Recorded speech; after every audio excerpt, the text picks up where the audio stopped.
Hello বন্ধুরা, তোমরা কেমন আছো? আশা করি সবাই ভালো আছে। আমিও খুবই ভালো আছি। আর দেখো, আজকে একটা পুজোর ব্লগ ভিডিও নিয়ে চলে এসেছি। দেখো, দেখেই বুঝতে পারতো দণ্ডি খাটা হচ্ছে। আমি দণ্ডি খাটার থেকেই ভিডিওটা শুরু করেছি। আসলে প্রথম দিকে পুজোর সময় ভিডিওটা না করা হয়নি, ভুলে গেছি। কী আর করবো বলো। দিয়ে হঠাৎ করেই মনে পড়ে গেল। আসলে এত রোদ দিয়েছে আর ওখান থেকে আর আসতেই ইচ্ছা করছিল না। তারপর দেখলাম যে তোমাদের সাথে শেয়ার না করলেও ভালো লাগছে না, তাই তোমাদেরকে দেখাতে যে আমাদের এখানে কেমন পুজো হয়। তোমরাও দেখো। এই ঠাকুরের পুজোটাই আমাদের এখানে খুব ধুম হয়, খুব জাগ্রত ঠাকুর। তাই জন্যই তোমাদেরকে দেখাবো বলে আবার দেখলাম শেষ বেরিয়েই পড়লাম আমি, যে একটু কষ্ট হবেই নয়, কী করা যাবে। তাই চলে এসেছি ভিডিও করতে। আমার ভালো লাগবে, আমি পরে আবার সেটা দেখতে পাবো। আমি এটা যে এক বছর পরে আবার পুজোটা, যখন তারপর আগের বছরের পুজোটার স্মৃতি আমি দেখতে পাবো। ওই জন্যই আমিও করেছি আর তোমাদেরকেও দেখানোর জন্য করেছি, দুটোই করেছি। দেখো, তোমরাও দেখতে থাকো, আমিও দেখছি। আর দেখো কতজনা দণ্ডি খাটছে এখানে আমাদের ঠাকুরের কাছে। যা মানত করে যে তার মনস্কামনা ঠাকুর পূর্ণ করে দেয়। তাই জন্যে এবার যে যেমন বলে, অনেকে দণ্ডি কাটবে বলে, অনেকে ধুনো পোড়ায়, তো যেমন বলে। এবার অনেকে কাপড় দেয়, যে যেমন বলবে তেমন করে।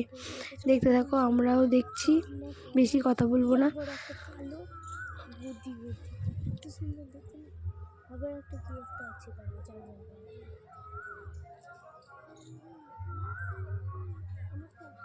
দেখুন, এরা আবার একসাথে 3 জনা কাটছে। এরম বলছে যে মানে স্বামী স্ত্রী আর মেয়ে, এরা 3 জনা একসাথে কাটছে। আর ভাবছো এই ঠাকুরটাকে না দেখিয়ে আগে তোমাদের দণ্ডি খাটা কেন দেখাচ্ছি? দাঁড়াও, দেখাবো তো ঠাকুর, আবার আস্তে আস্তে সব হবে। দেখো এরা কোথায় পৌঁছাচ্ছে সেটা দেখাবো না?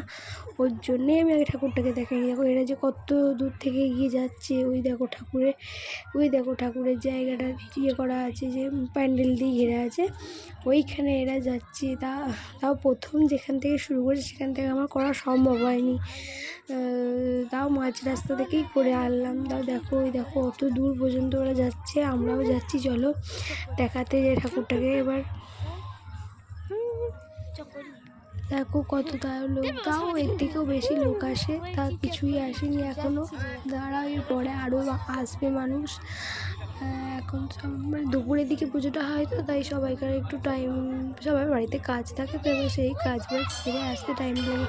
আমাদের কাজ নেই, আমরা এসে বসে আছি। আর তারা বাড়িতে মারা তো রান্না করে আসে। দেখো আমার মাও চলে এসেছি, কিন্তু আমার মা দিদা আছে ওখানে দাঁড়িয়ে, ওই গোলাপি কাপড় পরাটা আমার মা। দেখো সবাই বেশিরভাগ চলে এসেছে। আর ওই দেখো আমাদের ঠাকুরকে দেখাচ্ছি। আর দেখো ভালো করে ছবি দিয়ে দিয়েছি যাতে তোমরা ভালো করে দেখতে পাও। আর দেখো বলতে না বলতেই দেখো দণ্ডি খাটা দেখালাম, এবার আবার ধুনো পোড়ানো দেখালাম। এই দেখো এটা আমার মা, এবার আমার মা মানত করেছিল ধুনো পোড়াবে, তাই ধুনো পোড়াচ্ছে। দেখো তাই আমি ওই ভিডিওটা করেছি। আর আমার বাবা ধুনো দিয়ে দিচ্ছে। আরও অনেকেই আছে, আমার মা একা নয়, আরও অনেকেই এখানে ধুনো পোড়াচ্ছে। অনেকে হয়ে গেছে, অনেকে করছে, মানে সবাই সমান নয়। আবার এই ধুনো পোড়ানোর পর মানে যিনি ধুনো পোড়ায়, মানে যে ধুনো পোড়াবে তার কোলে বসায়, মানে তারপরে যা কোলে বসলে তার শরীর নাকি খুব ভালো থাকে। কিন্তু আমি আমার মায়ের কোলে বসেছিলাম, সেটা আর তোলা হয়নি। কি আমি ক্যামেরাম্যান, আবার আমি বসছি, কী করে আর হবে দুটো কাজ একসাথে, তাই করা হয়নি। তাই ওটা দেখাতে পারলাম না, রাখতেও পারলাম না, কী আর করা যাবে। পরে আবার সবটা পূরণ করে নেবো পরের বছর। কারোর কোলে তো একবার প্রত্যেকবারই কারোর না কারোর কোলে বসি। এবার মায়ের কোলে বসলাম, তোলা হলো না, ঠিক আছে, পরের বছর আমি এই মনের ইচ্ছাটাও পূরণ করে নেব।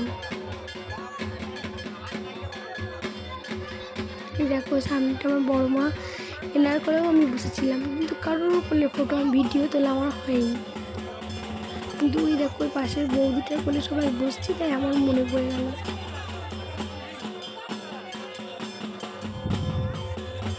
কী আর করা যাবে বলো, দুঃখ অত হচ্ছে, কিছু করার নেই। তোমরা দেখো, আর বেশি বকবো না আমি। দেখো আমার মায়ের ধুনো পোড়ানোটা।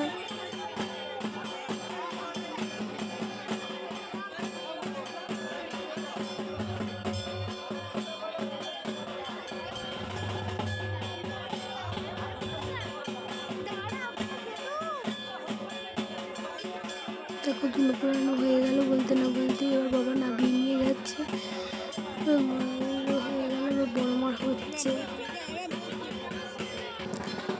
দেখো আরও অনেকেই আছে। আমি মায়েরটা করতে ব্যস্ত, সেখান থেকে কাজগুলো ভালো করে দেখাতে পারছি না।